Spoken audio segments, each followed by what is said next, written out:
Okay, so I'm going to tell the story of how I met Chrissie, Hynde and Frank Zappa on the same day back in August of 1984.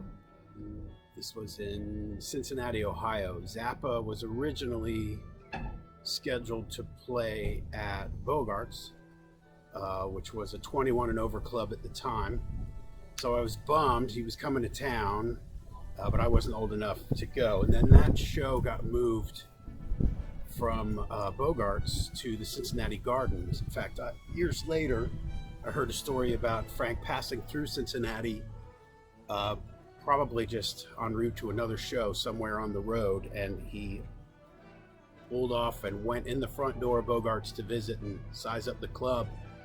And supposedly he came in with a cigarette, was like, no.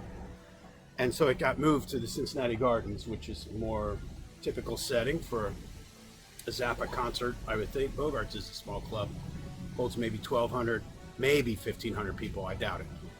Anyway, they moved it to the Cincinnati Gardens, more of your typical basketball arena, hockey arena. Probably holds like 6,000 or 8,000 in its day, maybe more. I don't know offhand. But anyway, so the Zappa show got moved to a venue that I could go to the show. It would be an all ages thing. My next door neighbor, Tom Christ. Hello, Tom, if you're out there. Thank you for taking me to the Frank Zappa concert. It was fantastic. I'm a huge fan of Frank. He's my number one hero for many, many years now.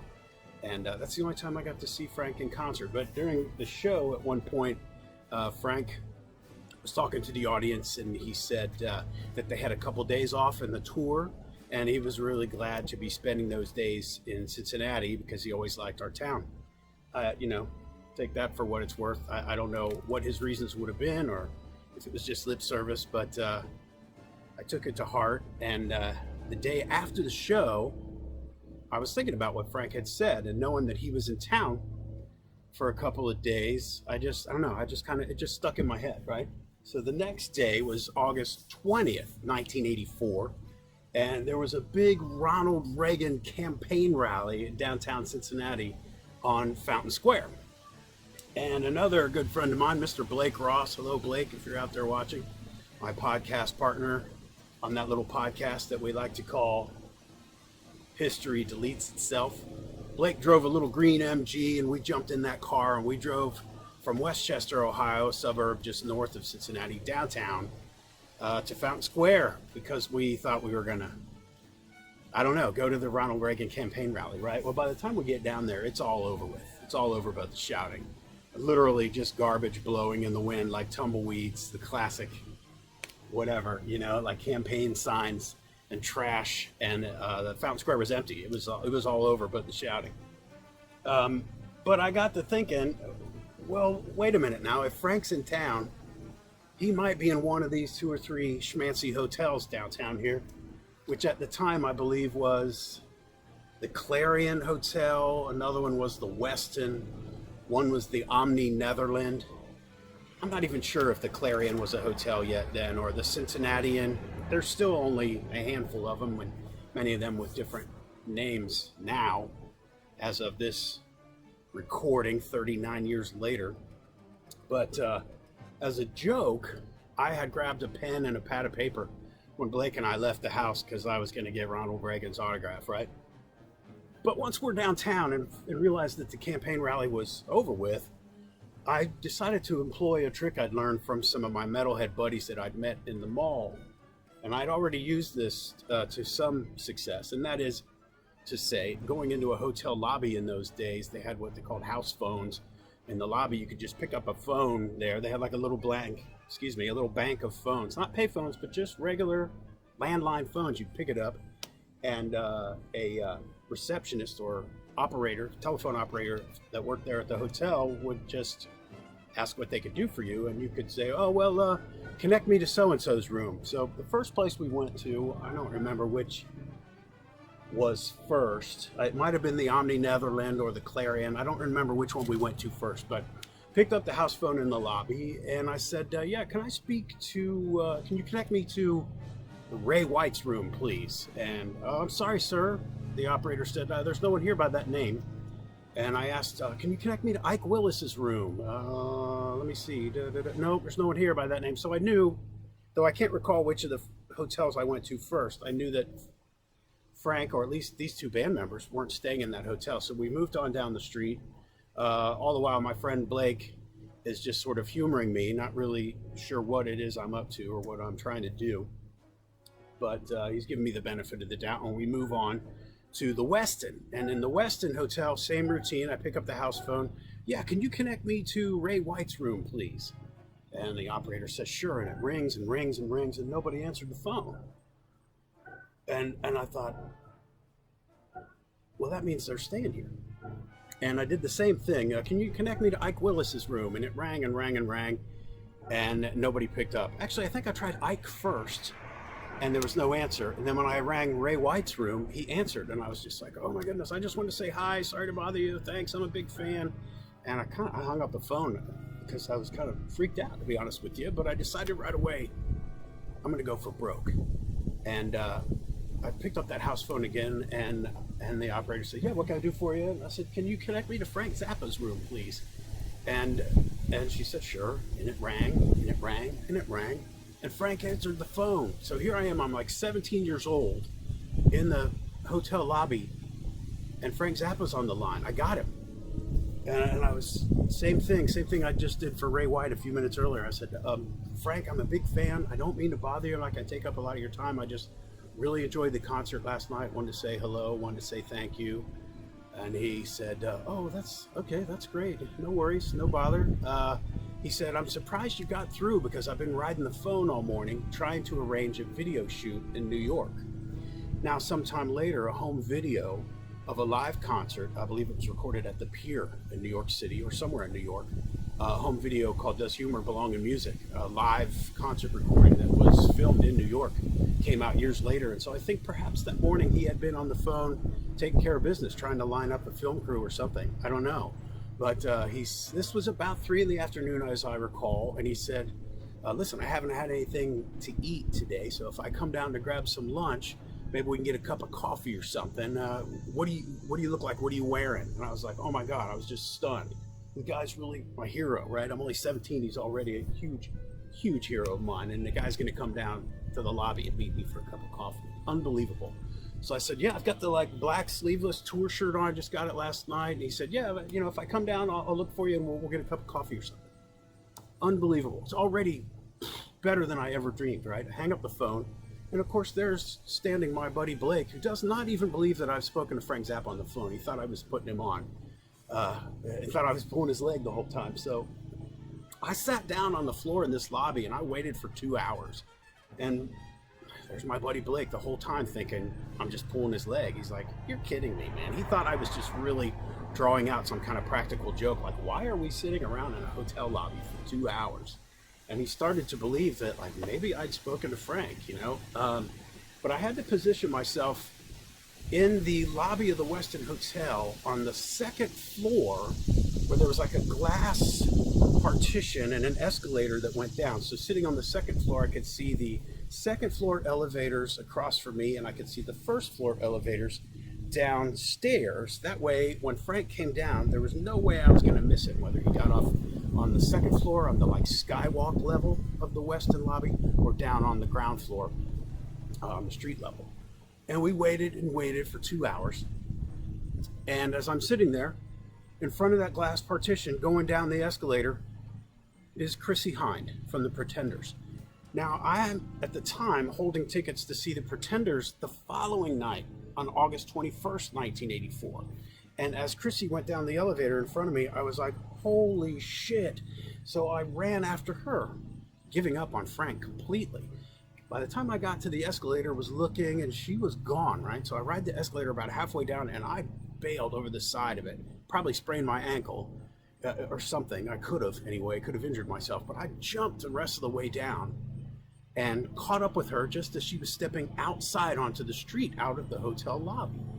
And I was like, Chrissie, hey. And there I was with my pen and my pad of paper that I brought because I was going to meet Ronald Reagan, right? And I got her autograph right there. And I remember she signed it Christine Hynde Kerr, because she was still married to Jim Kerr of the Simple Minds at the time.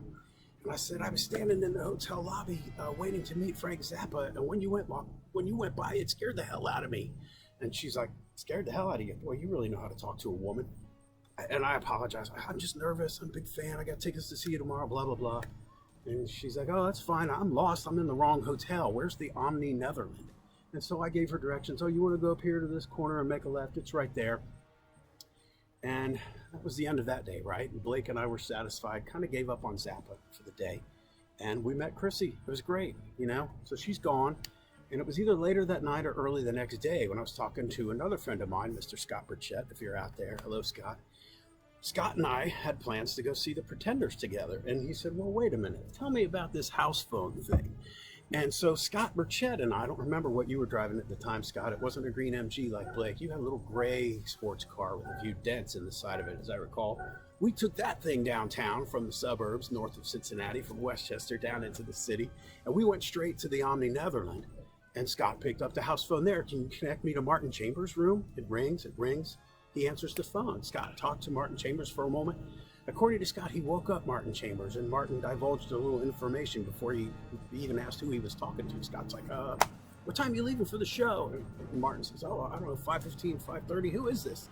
Oh, never. It's Scott, thanks. You know, and so then we figured we had a little time to kill, and we know the Pretenders are staying there in the Omni Netherland. We went back around the corner to the Westin, where I had spoken to Frank on the house phone yesterday, but failed to meet him because I abandoned that prospect as Chrissie went down the escalator, you might recall.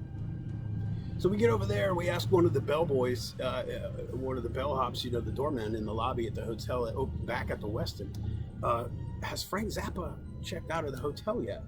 And he said, well, I'm not really allowed to tell you that, but you should probably be around here about 5 or 5:30.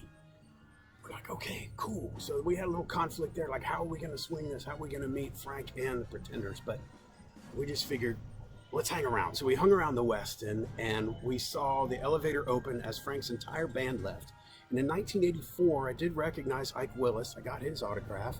I recognized Ray White and maybe Scott Tunis, but there were some other guys in the band that I didn't even know their names until sometime later. Scott Tunis, Alan Zavad, Bobby Martin, they all got into a van and left, presumably to the airport. So we wait a few more minutes, and the elevator opens up, and here's Frank and his bodyguard, John Smothers, who many of you Frank fans out there know John Smothers. Dong Work for You that was written about Big John. And Frank was so nice. He didn't say a word, but he was so nice. Hey, Frank, can I get your autograph? And he said nothing. He just nodded his head, took the pen and the pad of paper. I had to settle for Frank Zappa's autograph after failing to meet Ronald Reagan. But in the same pad of paper on a separate sheet that Chrissie Hynde had signed the previous day, I got Frank's autograph. Could you make it out to Rick, R-I-C? Didn't say a word, just nodded yes. Can I take your picture? And he goes, didn't say a word, but he let me take his picture. And that was it. I said, great show last night, thanks for everything. He nodded and waved, got in the limo, and they were stuck behind a couple other limos that couldn't pull out. So like there was Frank kind of nodding off in the back of a limo for several more minutes. We were in the lobby like, oh my God, what do we do? But that's how I met Frank when I was 17 years old on August 21st of 1984. Then Scott and I proceeded to go back around the corner to the Omni Netherland. And indeed, we were there when the Pretenders came down. Forgive me for not remembering their names. I believe the bass player was Malcolm something, and guitarist Robbie McIntosh came down, got in a taxi cab that took them to Riverbend, which is where the Pretenders concert was that night. And then, sure enough, Chrissie and Martin Chambers came down, and there was like a silver kind of town car that pulled up for them. Not quite a limo, but there was a crowd of fans there to meet them, and they were signing autographs and stuff. And Chrissie had the car door open. She was getting into the car, but she stood and signed autographs for everybody. And I raised my camera up to take her picture, and whatever she was signing, she held it up to block my camera. And she and I had a little moment there, and she brought the record down, and I was just like giving her a look. And she said, you know, you could ask if you could take my picture first. The person begins to feel like a piece of meat after a while, which I thought was kind of funny. She was just being sarcastic, being snarky with me, you know, and that's her. That's her personality, right? She's kind of a bitch, but we love her. Anyway, I was just like, okay, do you mind if I take your picture? And she's like, not at all. And I said, may I? And she said, please do. And I think during this like sassy little exchange, she may have recognized me as the kid that gave her directions to the hotel the day previously. I don't know about that. But she did sign for Scott, and I already had her autograph the previous day. I took her picture, and she asked Scott and I if we were going to the show. And we were like, oh yeah, we've got like 8th row. And she said, oh no, you two, I want to see you guys right up front. And we were just so tickled, like, oh my God. Okay, you got it. We'll do our best, right? So that's how we met Chrissie, Hynde, and the Pretenders in front of the Omni Netherland on August 21st, 1984. Scott and I, all excited, got in the car, started driving to Riverbend, and here's that silver town car on the highway right next to us, and we're honking and waving. There's Chrissie and Martin again. Crazy. And the last detail I recall, other than the fact that not only was the Zappa show great 2 nights previous, but the Pretenders concert that night at Riverbend was fantastic. But I do remember sneaking my camera into the show in those days when baggy pants were all the rage. I could take my zoom lens and my camera apart, my 35mm camera, and you could put the zoom lens in one sock and the camera in the other sock, big old tube socks underneath those baggy pants, and just walk into the concert. Find yourself a dark place to put it together. Maybe when the house lights go out, just snap it together and get some pictures as the show starts, right? But they caught me, and security was going to throw me out. And I don't know how or why I managed to talk them out of it, because I said, oh no, let me just put my camera in the car and I can come back in and enjoy the rest of the show. And they were like, okay. I don't think that would ever happen today, but as it happened that night, I got busted. They let me put my camera away. I really hadn't even taken any pictures, 1 or 2 that were terrible. And that's it. August 19th, 20th, and 21st of 1984, 39 years ago this week, when Blake and I met Chrissie Hynde, and Scott and I met Frank Zappa and Chrissie within like an hour downtown Cincinnati. It was amazing. So, might be one of my better stories, if not the top dog. So, that's it for now.